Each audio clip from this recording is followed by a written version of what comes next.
Art journaliste, je vois que j'ai pas coupé le son, voilà, je coupe vite le son de la vidéo. Je voulais faire une petite intervention aujourd'hui sur mon bullet agenda. En fait, c'est une structure que je me suis créée pour m'organiser. Parce que pour moi, l'agenda fait partie de l'univers des carnets créatifs. Comme le bullet journal, ça fait quelques années maintenant que j'en parle. Là, je trouve que avec l'arrivée de la rentrée scolaire, on cherche souvent un moyen de remettre un petit peu d'ordre, d'organisation dans sa vie, dans son quotidien.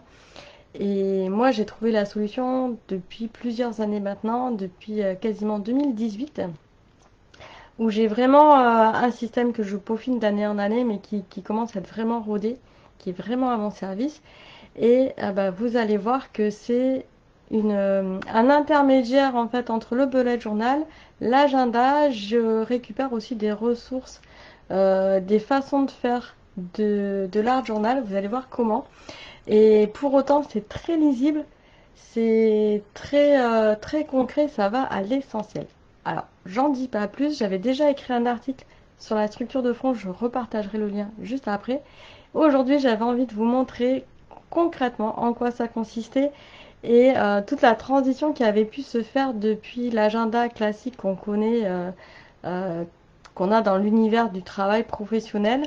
Ça peut aussi servir quand on est étudiant, quand on est étudiant, lycéen. Ce genre de système, c'est vraiment très pratique, très souple. Et en fait, l'idée, c'est de vous montrer juste moi ma façon de faire, que ça puisse vous inspirer parce que cette façon de faire me correspond. Et vous allez voir que c'est facile d'utiliser déjà un support existant et de le tourner, de le modeler pour le mettre à son service personnellement en fonction de vos envies et de vos besoins. C'est parti. Alors ici, hop, je mets ma caméra pour vous montrer mes agendas depuis quelques années.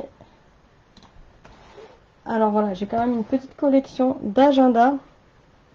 Ici, c'est mon premier et mon seul bullet journal, en fin de compte, mon bujo, que j'avais créé et j'avais bien respecté toute la structure, en fait, du bullet journal avec les index, avec les fameuses clés de compréhension pour prendre des notes rapidement, en essayant d'illustrer, de mettre des images, voilà, de mettre les objectifs à faire, toutes les tâches à faire mois par mois. Et en fin de compte, eh bien, ce bullet journal a duré à peine 6 mois parce que je trouvais ça très contraignant d'à chaque fois réécrire tous les jours tout ce qu'il y avait à faire parce que bah, moi je trouve ça très répétitif et sur le coup pas vraiment à mon service. Donc ce carnet il a presque, si je crois que j'avais réussi à le finir, mais voilà, ça avait fait 6 mois. Et 6 mois où en fait je trouvais qu'il y avait des choses, je perdais mon temps à devoir réécrire à chaque fois les dates, à refaire chaque mois, réécrire tous les jours de la semaine, tous les jours du mois. J'avais trouvé ça très long et fastidieux. Donc à la suite de ça, je suis revenue sur les agendas et j'ai mis du temps à trouver un agenda qui me plaisait bien parce que moi je veux de la couleur, je veux que ce soit écrit en français, ce qui est parfois compliqué. Il y a beaucoup d'agendas qui sont écrits en anglais, je trouve ça vraiment, enfin moi je trouve ça dommage parce que c'est pas mon service. Je veux pas avoir à faire d'efforts quand je m'organise, d'efforts de réflexion plus que juste le fait de m'organiser. Et donc c'est la marque Mr Wonderful qui a comblé mes attentes. Alors je l'ai découvert en 2018 et en 2018 voilà, j'avais vraiment ce mix entre du collage qui apparaissait et par contre c'était ce qu'on appelle une vue hebdomadaire, donc on a toute la semaine sur 2 pages. Alors j'aime beaucoup ce type d'agenda, c'est très coloré, c'est pastel, il y a des petites astuces au milieu, c'est classé par mois. En plus ils mettent des autocollants, donc on peut rajouter des petits autocollants, il y a des planches d'autocollants qui sont inclus. Et il y a toute une structure qui va autour qu'on va voir maintenant, que j'ai réussi à mettre à mon service. Alors dans ces premiers agendas, c'est vrai que je mettais beaucoup de photos, je collais beaucoup de choses en plus dedans. Je le fais de moins en moins, tout simplement parce que alors déjà je prends plus forcément le temps et en fait je préfère écrire dans ce type de support que vraiment coller des choses qui vont ensuite, parfois je vais les oublier, parfois ça va tomber. Donc maintenant, voilà, je voulais montrer mon agenda de cette année que j'ai. En fait, moi, je préfère choisir des agendas sur les dates de janvier à décembre et pas de septembre à septembre.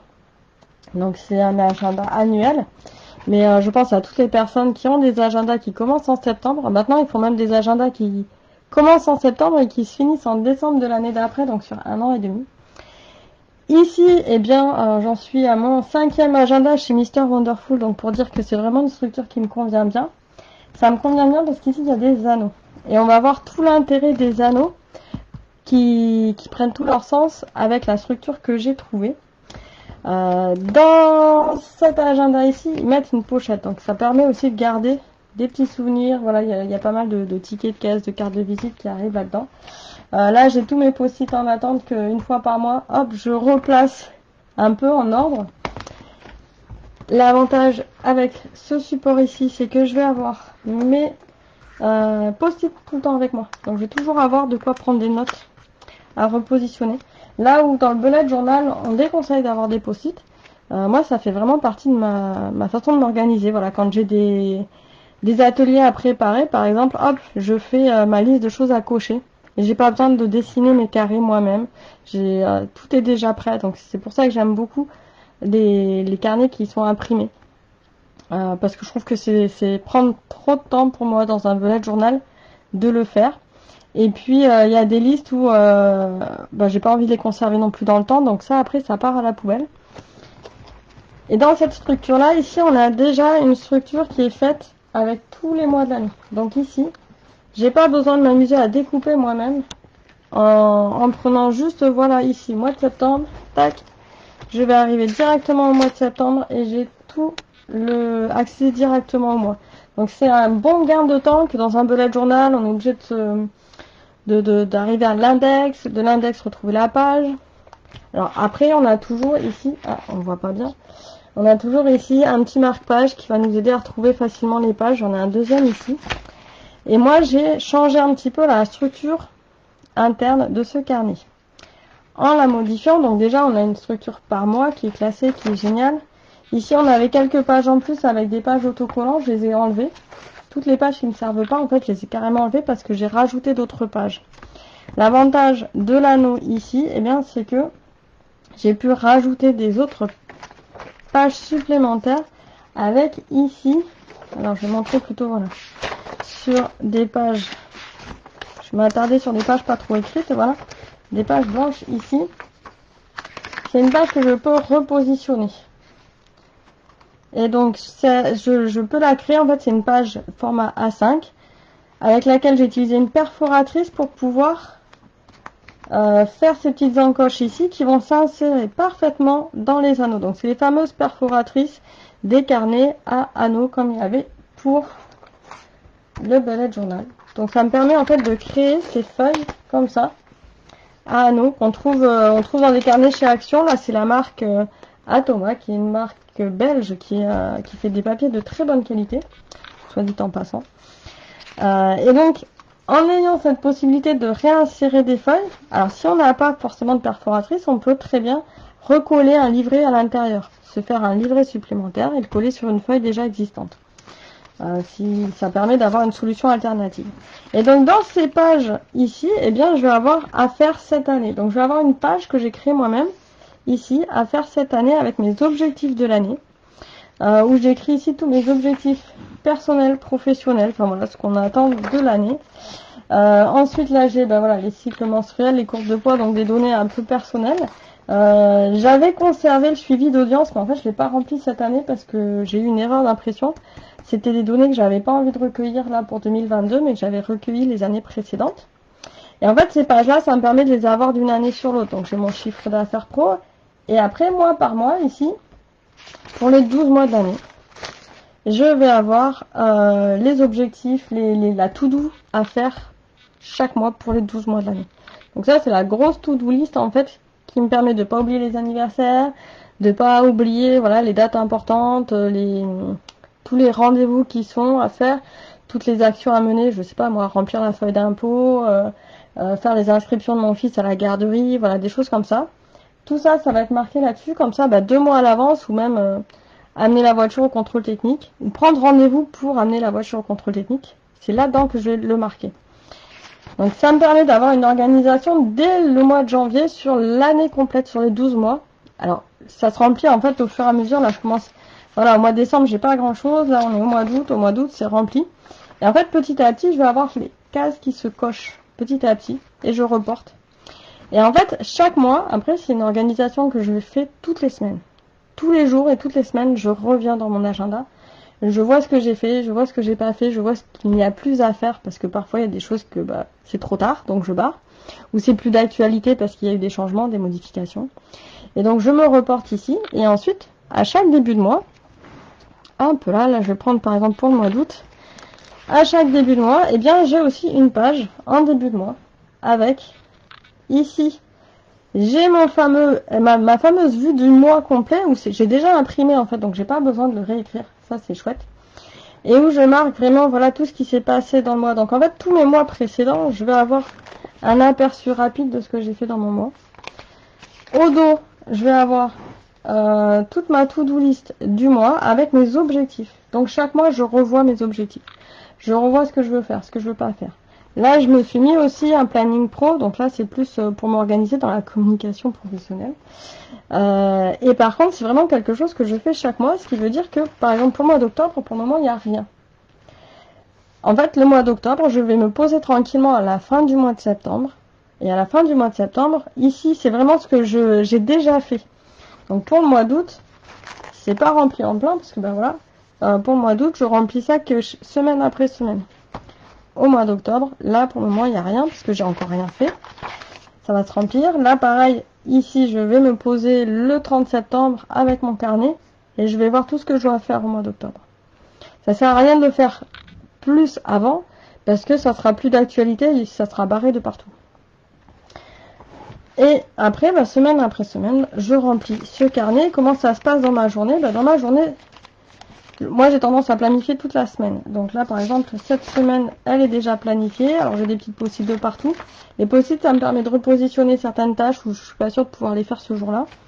Et donc sur ma semaine, j'ai déjà une vue de ce que je dois faire. Par contre, pour la semaine prochaine, c'est relativement calme, à part des tâches récurrentes. Alors là, on va revoir les tâches récurrentes après. Mais par exemple, pour le mois de septembre, où voilà, je me suis pas encore posée parce qu'on n'est pas à la fin du mois d'août. Pour le mois de septembre, il y a rien à part quelques rendez-vous qui ont déjà été pris, mais il n'y a vraiment rien de rempli pour le mois de septembre.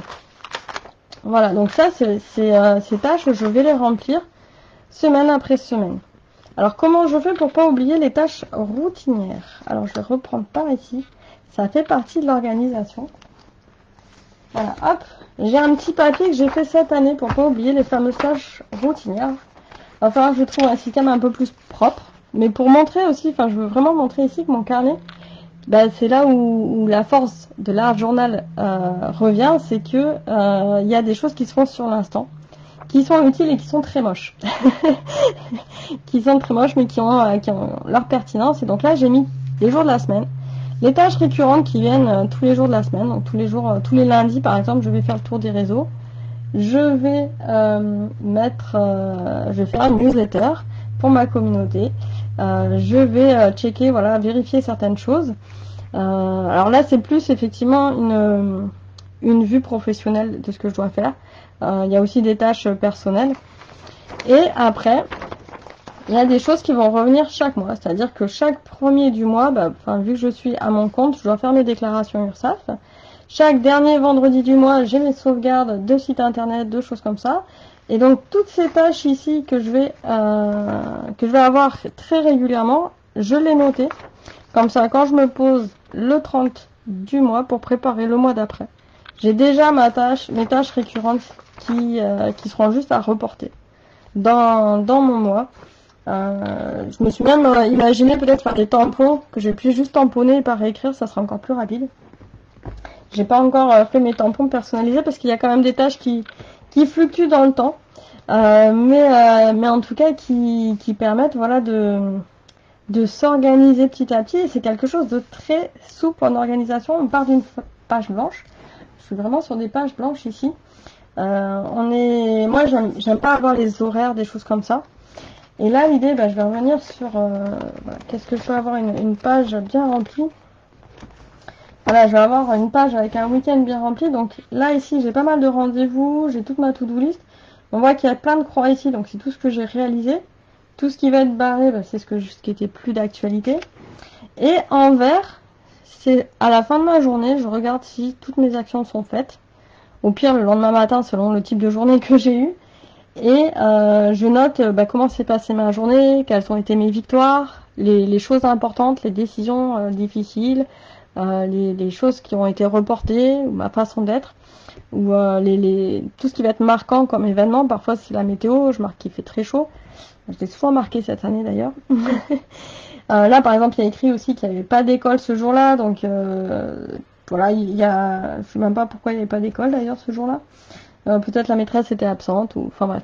C'est des petits éléments comme ça que je marque, un peu comme un journal intime, et qui me permet de temps en temps de me poser, de revoir comment s'est passée ma semaine.